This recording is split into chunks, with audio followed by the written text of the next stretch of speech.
if I could please come to you first, Dan.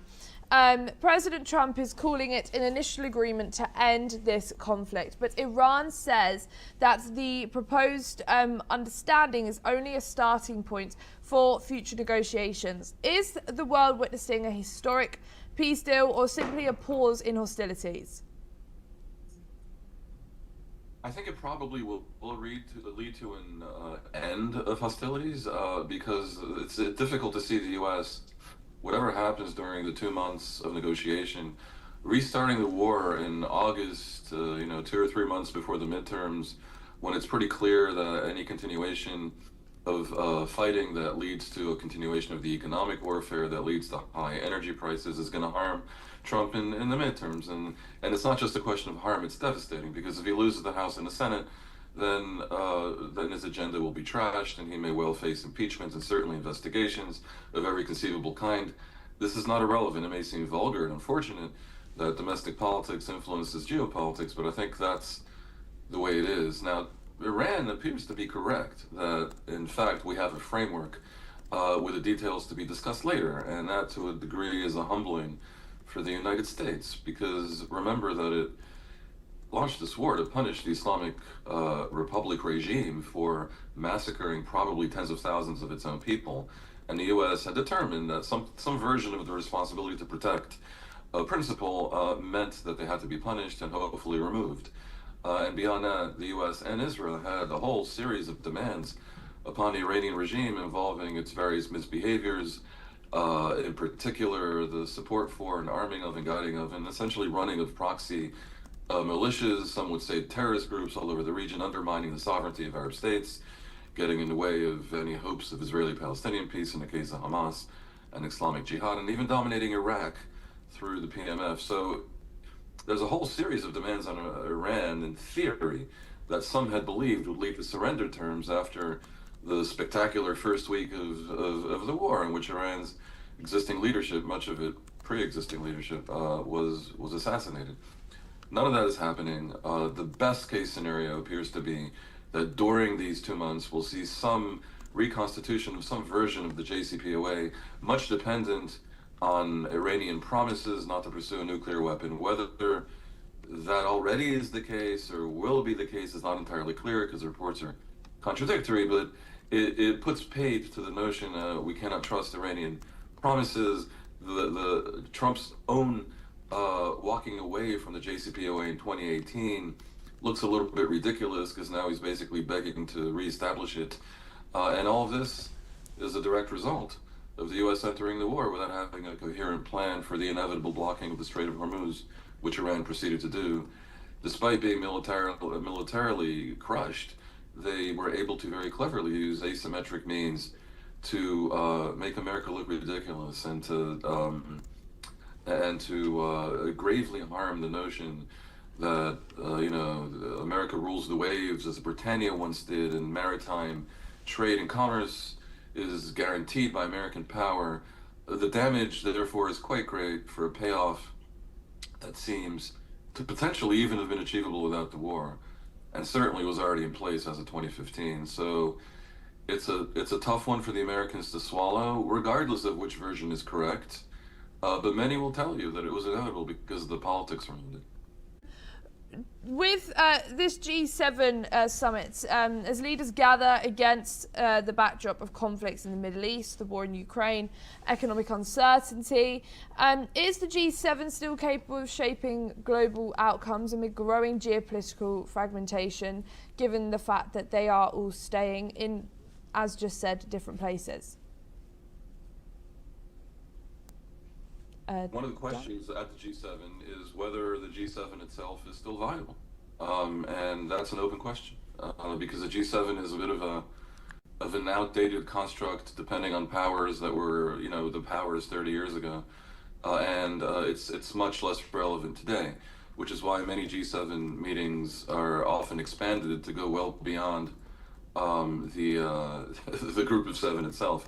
And indeed, this one will as well, with many Arab participants expected at least on the outskirts of it. But the bigger background issue here is that there's a lot of tension between the United States and the European members of the G7 because of Trump's attacks on his allies that preceded the war, most unwise to have created such tension with his potential European and basically NATO allies before attacking Iran. That's part of the reason why Iran was able to exploit these divisions in the West. Ellie, can you hear me? Yes, I can hear. Sorry about that. And therefore, a lot of the discussions, I think, will revolve around Iran specifically, even though there are many other issues from as we say, the G7 relevance to AI, even to trade wars potentially between Europe and China. The Ukraine conflict, of course, is a massive issue, but basically, Iran is front and center. And there's something a little bit sad as well, something that attaches, I think, to a certain cynicism and hopelessness in geopolitics. The war in Iran, upon Iran, upon the regime in Iran by Israel and the U.S. may have been strategically misconceived, as we now know, because of the Hormuz issue. But it was driven by a goal that I think the Europeans share, which is that this regime in Iran had become illegitimate, and the people of Iran, because of the murderous nature of that regime, needed to be saved from it. Now, the U.S., in an almost idealistic way, which is not how we're used to seeing the U.S., and certainly not Trump, believed that can be accomplished. And on the first day of the war, Trump was out there saying to the Iranian people, "You can take your country back after this."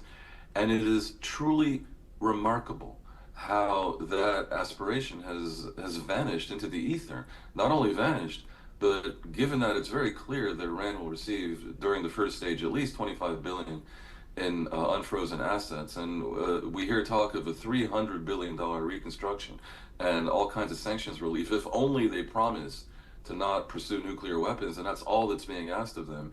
This gives this regime, which is highly despotic and murderous and hated by the people, more life. Now, the Europeans basically have long stood for acquiescing to that because there's nothing to be done. And even though the common dichotomy that we're used to seeing in the world is American slash Trumpian cynicism and European idealism, and in many ways I subscribe to that dichotomy. In this case, it's the opposite.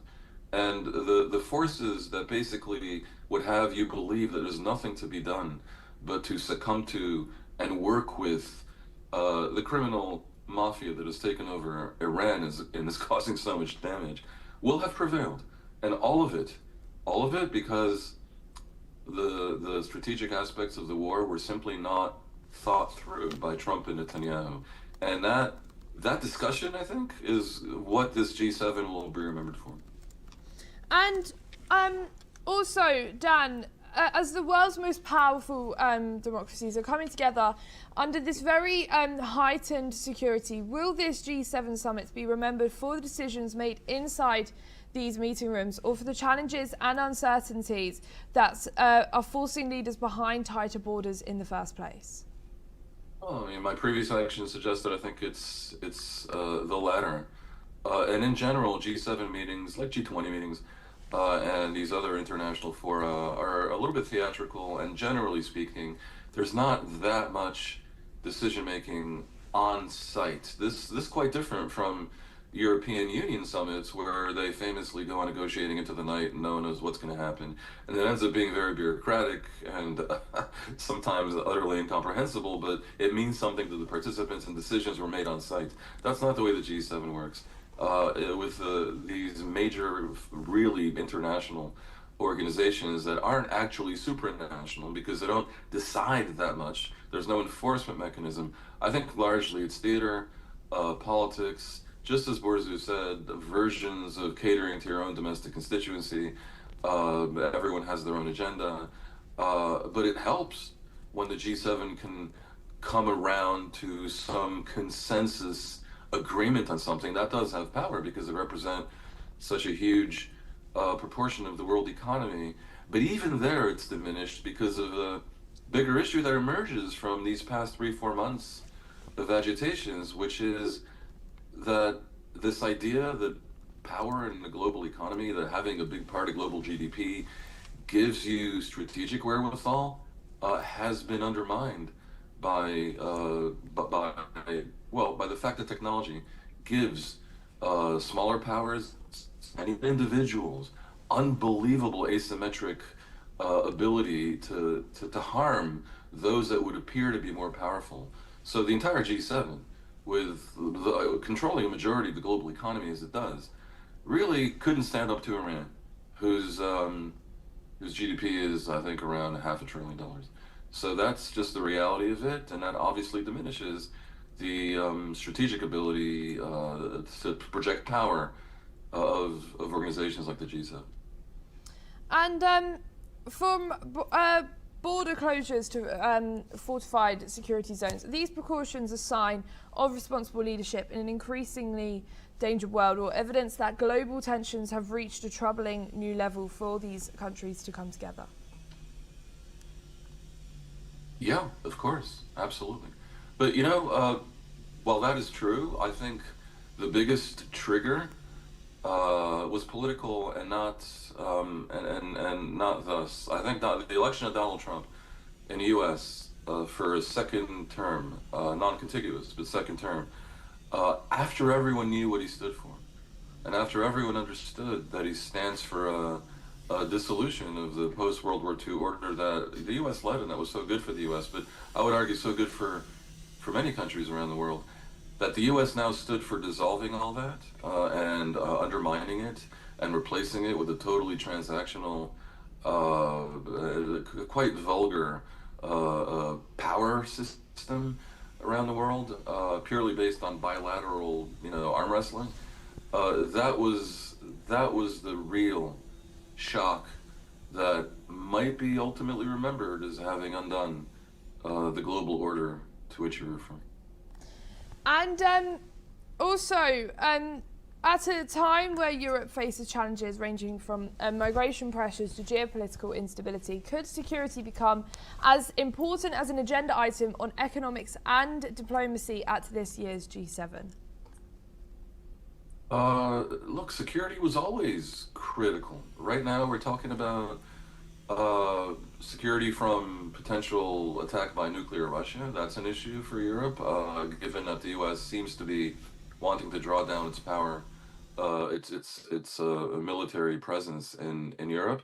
There's also the security. There's maritime trade security. That's a huge thing that will come up. There's also security against potential terrorist attacks uh, by rogue players that we may not even know about that may get access to various dangerous materials. That's a version of security.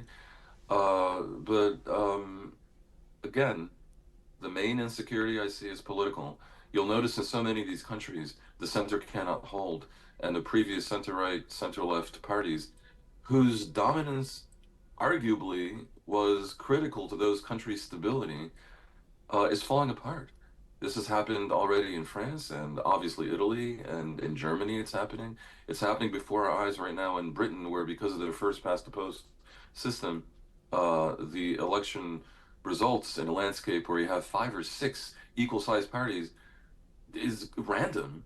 And the result may be all kinds of ungovernable and nonsensical political constructs emerging in Europe. And that too will affect security, because a Europe that is not united will provide a real temptation for an expansionist Russia, and obviously to China, that's going to be increasingly aggressive on the technological and economical fronts, and these, of course, are aspects of security as well. Mm. And also, lastly, Dan, now with this G7 coming up, obviously Switzerland have said that they are closing 21 out of 28 of their border crossings with France. What are we most expected to hear out of this G7 summit? I would expect agreement on the deal that is about to be signed, apparently, with Iran. The Europeans are going to be relieved about it. I will be curious to see what they do about Ukraine. I mean, the European Union is starting accession talks with Moldova, and there's going to be a question about whether Ukraine should be fast tracked Many people will tell you that Ukraine should receive some discounts on the demands of it in order to enter the European Union, because it's so important for the Europeans to allow Ukraine in, because that would instantly give them the continent's probably most stable military right now, and be such a message to Vladimir Putin that his war backfired. And also, it might enable Ukraine to, in exchange, make difficult decisions about, in one form or another, ceding territory in the east to Russia, to enable them to also sort of calm down and agree to end a war that now is longer than World War I believe. Israel now carrying out fresh airstrikes in Beirut's southern suburbs following reported rocket fire. Are we witnessing a new phase of these direct Israel-Hezbollah confrontation? How close are we to a wider conflict, given the fact that the last time that these attacks were going to happen, Iran got involved and started targeting Israel? That depends on how much Iran really wants this deal with the United States. The possibility always exists for those that don't want it, and that includes Israel and Iran, to scuttle it via Lebanon, because Iran's position is that the two arenas are linked. Israel's position is that it cannot be prevented from defending itself against Hezbollah rocket fire because of something involving the Persian Gulf. The U.S. position, in theory, is in support of Israel. In reality, I think they might acquiesce to the Iranians. So imagine, if you will, the Iranians don't want the deal. They tell Hezbollah to fire at Israel, which Hezbollah has been doing despite the ceasefire throughout the past week and weeks and months. Israel, which itself doesn't want this deal with Iran and the U.S., then hits at the dahlia, knowing that Iran has said they would then fire at Israel. Iran fires at Israel. Maybe Israel this time fires back more strongly. And next thing you know, the entire war has been resumed, contrary to what Trump would like. So for this to happen, Israel would have to mess with Trump's own plans for an end to all the wars. Trump's ultimate goal is not war. He hates forever wars, and he prefers deals that can be presented as economically bountiful, and he wants this massive Middle East deal, which is not at all what Netanyahu was aiming at. So we have a lot of contradictory agendas here, and the question is, whose will prevail? If Iran now uses this Israeli attack as an excuse to attack Israel, then that could obviously endanger, in a highly predictable domino-like escalation, the signing of the deal with the United States. Dan, thank you so much for joining us here today on the channel. Pleasure as always to have you.